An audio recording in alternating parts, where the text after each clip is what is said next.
Good morning, everyone, and thank you for joining the California Department of Veterans Affairs for accessing California disability assistance in the state of California. Before we begin, as a disclaimer, we would like to bring to your attention this webinar is being recorded, and by logging in, you are agreeing to be a part of our recording. This recording will be available on our website and our YouTube channel so that you can watch and refer to this, and also share with other people so you can get these fantastic benefits that are presented today. My name is Jennifer Redquist, and I'm proud to say I'm a CalTAP training coordinator for the California Department of Veterans Affairs. Additionally, my background includes being a veteran myself, being a military brat, and a military spouse, and the mother to 3 active duty airmen. With that being said, I want you to know that I truly do understand the hardships you all have had to endure to ensure our country's freedom. So I want to say thank you so much. Uniformed or not, I understand that everyone serves. And I want you to know, cradle to grave, that CalVet is here for you. And all the different organizations here today are here for you. And we want you to reach out to us if you have any questions at all and share our information with other people. All right, let's get started. So I'm excited to join today's presentation because it's packed with great information and resources I know that is going to make a huge impact on your lives. Presenters today include Janet Sturr. She is a representative from the Department of Rehabilitation. She's got some fantastic information about the resources available through the Department of Rehabilitation. Additionally, we have our another CalTAP training coordinator, Tara. Tara is going to be in the chat, putting all sorts of great different resources associated with this presentation. And she's also going to be monitoring the Q&A section, where we encourage you to put all your questions, whether it be for me or for Janet, regarding the information presented. And at the end of the presentation, we're going to go over all those questions. All right, let's get started. Now, Janet is going to present. She's from the Department of Rehabilitation. Janet is a SSM1, and she's got lots of great information. Are you there, Janet? Yes, I'm here. Thank you so much, Jennifer, for inviting me today. My name is Janet Sturr, and I'm a team manager in the Department of Rehabilitation in the state of California. And so I'm here to talk a little bit about the who, what, where, and how about Department of Rehabilitation today. So first, the who. Who is Department of Rehabilitation? We are a state agency, and we are located throughout the state of California. And our goal, our mission of the Department of Rehabilitation is we work in partnership with consumers and other stakeholders to provide services and advocacy resulting in employment, independent living, and equality for individuals with disabilities. And who is eligible for services?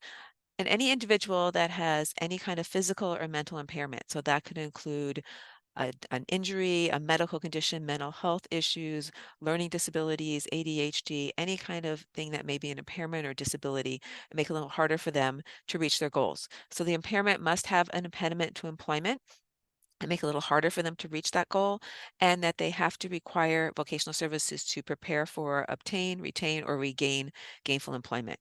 So just a quick example, someone may have difficulty with an arm, but if it's not a physical job that they want to do that requires that, they may or may not be eligible. But in most cases, individuals are eligible for services if they have any kind of physical or mental impairment. So next one's talking a little bit about what services and programs are offered. Department of Rehabilitation has two main services that are offered. There's vocational services, which have been around since the end of World War II, that have no age limit, for one. And we also have another program, Student Services, our newer program, and I'll talk about them in just a minute. Our vocational services, anyone can apply for vocational services. They're ready to participate in an employment goal. We offer a variety of different services. It's very individual for each person. We offer counseling and guidance. We offer assistance with vocational training and education, and that could be anything from vocational training, community college, four-year college, graduate degrees, vocational schools, whatever an individual might be interested in. We also help with transportation assistance, helping people, whether it's gas money or a bus pass, to be able to get their training, maybe get started on a job for the first month. We can help them pay for transportation, just a variety of services transportation-wise. We've helped pay for the fees if someone takes dial-a-ride. We also help with on-the-job training. And that's a great program that an employer may want to hire someone, but is kind of concerned about the amount of time it may take to train them and the staff time. The on-the-job training program offers the employer the opportunity to be paid a stipend to train an individual to do a job. So if they're choosing between two individuals and one's going to give them a stipend for training and one is not, they may be a little more inclined to pick that person that's going to provide them with that on-the-job training stipend to help that person learn the job. We also help with job development and placement, and that can be provided by Department of Rehabilitation or by one of the agencies we partner with that actually helps an individual look for a job, makes the connections with employers, helps them practice their interview skills, get ready to interview for a job, help place them in different kind of jobs. Assistive technology is another service we can offer someone, whether it's they need assistive technology to help them in their training, their education, or in their job itself. And that could be anything from assistive devices for writing, assistive adaptive keyboards, a variety of different things that they may need for assistive technology to help them to do that job or to participate in that training. We also help with the cost of uniforms, clothing, work clothes you may need for your vocational goal for your job.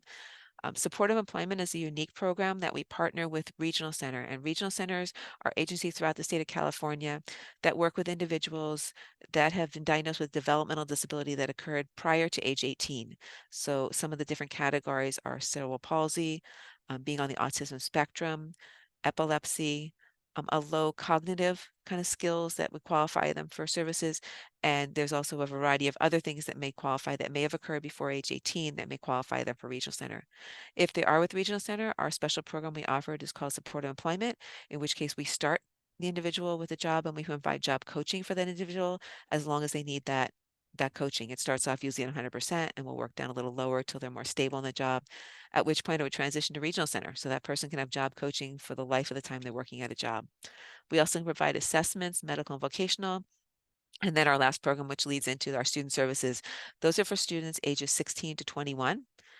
And for 16 to 21, we learned that students coming out of high school really needed us to help prepare them before they left high school. They were coming out and they didn't have the skills they needed to move forward. So the student service is offered for 16 to 21 as long as they're attending any kind of school training, whether that's high school, community college, college, vocational schools. I've had individuals take one class at a school to be eligible to be considered a student. They don't have to develop a vocational plan under student services. They can still be exploring, not know what they want to do, just really take advantage of that. And they can choose what they want to participate in. It's as much or little as they want. There are 5 different services that are offered under student services. The first one is job exploration and counseling, being able to attend workshops, talk to counselors about what jobs are out there, what kind of careers are out there, what do you need to do for careers. We also, I'm just going to skip the second one because that's the favorite. Post-secondary education is kind of figuring out where they need to go to get the training for the job that they're interested in. What kind of training do they need? Do they need college? Do they need a vocational school? Looking at that. We also do training on workplace readiness, and those are the basic skills to look for a job, how to apply to a job, how to write a resume, how to write a thank you letter, how to practice interview skills, how do you contact employers, how do you follow up, all the job readiness skills. They're totally different skills than actually doing a job in most cases. Instruction in self-advocacy, how to advocate for themselves for the things they need, both in their education training as well as in their job to be so they could be be successful in that position. And the one the students like the most is the work-based learning experience. It gives students a chance to try out a job for 100 hours or 3 months, whatever comes first. And it could be a job that they're interested in or something they're exploring. And the employer does not have to hire them. We cover basic wages for the student. We cover workers' comp and any insurance that's required. We work with an agency that kind of partners with us as the employer of record. So it gives the student a chance to try out a job to see if they really like that kind of career. They may not be doing that career, but they're still seeing the experience of what it's like to be there. My favorite story with that is the young man that wanted to be a plumber and lasted 3 days in his work experience and said, nope, I do not want to be a plumber. It's not what I want to do. And that's fine. We go ahead and try something else. So student service is a great opportunity for students to take advantage of before they exit high school even. So, okay. Next one is where are they located? Department of Rehabilitation is located throughout the state of California, and Department of Rehabilitation offices exist throughout the country. Each state, though, runs their own, so that we don't kind of partner together. Each one does it individually. We have 14 different districts in the state of California, and each district has several branch offices that you could apply to. You have the opportunity to apply to any office you want. Usually the closest one is the most convenient for you, but if you chose to apply to a different office, either because you're attending school somewhere else or you just want to apply to a different office, you have that option as well. Services can be provided in person with a counselor, over the phone, or virtual. And a lot of that came about because of COVID. So it's opened up a whole new world for us in terms of being able to provide services to individuals in many different areas. So next one is what to expect and how to apply. So how to apply for services, the easiest way is to go onto our website, www.dor.ca.gov.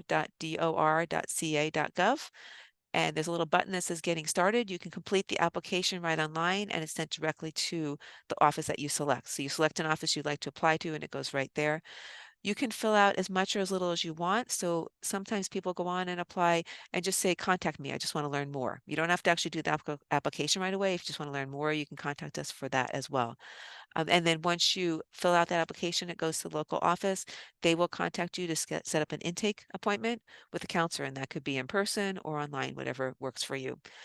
Other ways to apply for services, you could also just call the local office and ask to speak to someone about applying for services. You can walk into the local office as well.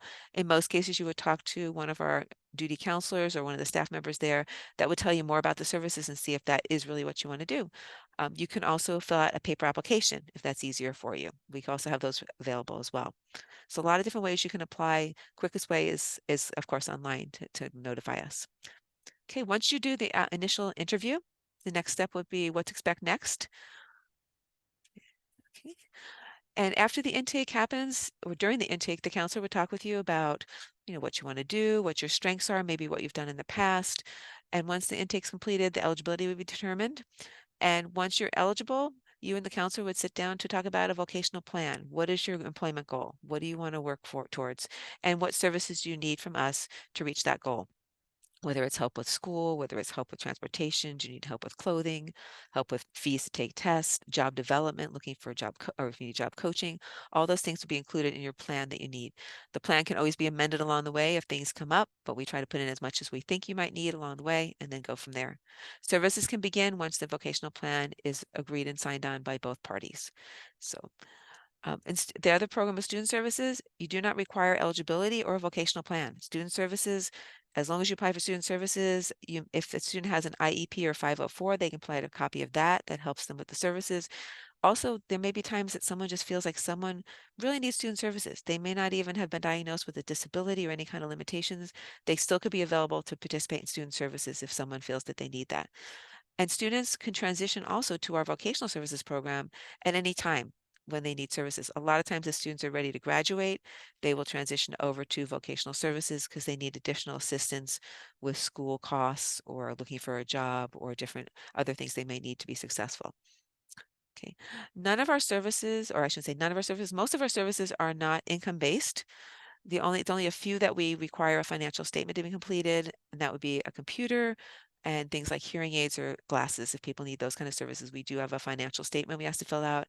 In terms of providing training, we generally support public school training over private if it's available in the public school setting.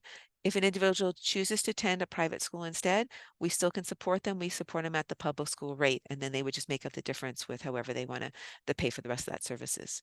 So we do ask our students to also to apply for financial aid because we do get money from federal and state dollars, so we can't double dip in terms of providing services on top of financial aid. So if a student is eligible for financial aid, they would use that first.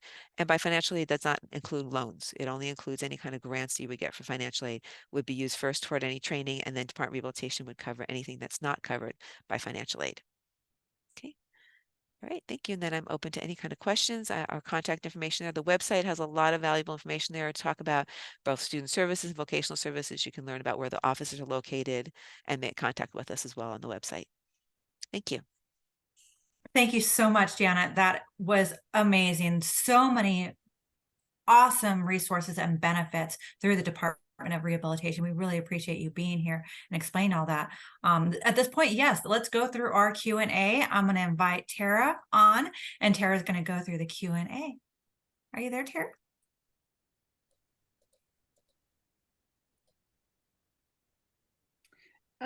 Yes, I am here. Sorry about that. How long does the process usually take from signing up to talking to the counselor? That really depends on where you're located. I have to be honest, a lot of us are getting a lot of people contacting us and it's taking a little longer than we like, but we generally try to see you as soon as possible. Um, guidelines for us are that we have 60 days of term eligibility, which we do not follow anymore. And we have up to 90 days after you're eligible to develop a vocational plan. But that's just to give us guidelines in case someone needs additional time to maybe explore where they want to go to school or if things come up. But generally, as you're ready to go, we go as quickly as we can to get you signed up and started for services. I do admit that some of us are a little backed up, our office included, because we've been getting a lot of people contacting us. So Great. And does DOR have anything to do with CalAble? we do not necessarily have anything directly to do. We have set in on meetings about CalAble and we've done training on CalAble, but we don't really, we can connect someone with CalAble and give them resources, but we're not connected with them in that per se. Great, great, sounds And good. we're going to have actually another webinar in the future with CalAble as a presenter additionally. And then Terry, you can put in the chat those different flyers from CalAble. And if you want to email me, anybody wants information on that, they can also email me and I can send them information about CalAble. Great. It's a great program. It's a great program. And that's it for the Q&As. All right. Thank you Yeah, so thank much, you. Janet, for being there with us or being here with us and all that information that you gave us. Please contact Janet, you guys, if you have any type of questions about Department of Rehabilitation. It is a fantastic program for you, your family members, and pretty much anybody in the state of California that needs assistance. Thank you so much. Thank you, Jennifer.